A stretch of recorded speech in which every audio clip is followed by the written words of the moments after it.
Hello అండి. అందరూ ఎలా ఉన్నారు? బాగున్నారా? మరొక షార్ట్ వీడియోతో మీ ముందుకైతే వచ్చేసాను. ఈరోజు ఆఫ్టర్‌నూన్ లంచ్ కోసమని ఇంట్లో అరబిక్ చికెన్ మస్బూస్ అయితే మేక్ చేశారనమాట.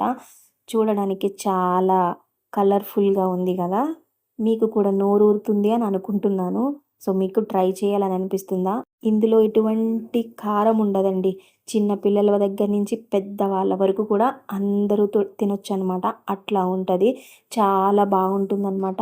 ఇంట్లో అన్ని ఇంగ్రీడియెంట్స్ మన దగ్గరున్న ఇంగ్రీడియెంట్సే. మనమేమి బయట నుంచి తెచ్చుకోవాల్సిన అవసరం లేదు. బిర్యానీ స్పైసెస్ గానీ, ఏదైనా మన దగ్గర ఆల్రెడీ అవైలబిలిటీ ఉంటాయి. సో, ఇవన్నీ ముందుగానే రెడీ చేసి పెట్టేసుకుంటే మనం ఈజీగా చేసేసుకోవచ్చు. ప్రాసెస్ కొంచెం లెంతీగా ఉన్నా అన్నీ రెడీ చేసుకొని మనం దగ్గర పెట్టుకుంటే ప్రతి కుకింగ్ ఎంత ఈజీగా అయిపోతుందో ఇది కూడా అలాగే ఈజీగా అయిపోతుందనమాట. సో, ఇదంతా చెప్తున్నారు గదా! ప్రాసెస్ ఏది అని అనుకుంటున్నారు కదా! లాంగ్ వీడియో అప్‌లోడ్ చేసేసానండి. ఒకసారి వెళ్లి చూడండి. ఇది టమాటాతో చేసిన చట్నీ. ఇది కూడా ఎలా చేశారు అని చెప్పేసి లాంగ్ వీడియోలో ఉంది. ఒకసారి మీరు చూసేయండి.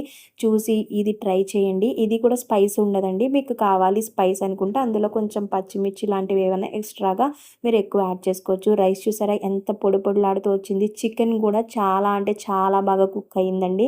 సో, ఈ ప్రాసెస్ అంతా మీరు ఎక్కడ స్కిప్ చేయకుండా లాంగ్ వీడియోలో చూసారంటే మీకు ఈజీగా అర్థమైపోతుంది. ఇంట్లో గాని మీరు ట్రై చేశారంటే చిన్నవాళ్ళ నుంచి పెద్దవాళ్ళు అందరూ కూడా చాలా ఇష్టంగా ఎగబడి ఎగబడి మరీ తింటారనమాట. బయట వాతావరణం చల్లగా ఉన్నప్పుడు ఇంట్లో ఇట్లాంటివి ట్రై చేస్తే ఎంత బాగుంటుంది కదా!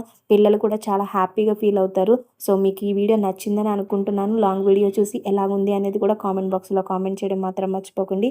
ఈ వీడియో తప్పకుండా మీకు నచ్చినట్టయితే లైక్ చేయండి, షేర్ చేయండి, సబ్స్క్రైబ్ చేసుకోవడం మాత్రం మర్చిపోకండి. మరొక ఇంట్రెస్టింగ్ వీడియోతో మళ్ళీ కలుసుకుందాం. అంతవరకు bye bye. Thank you for watching.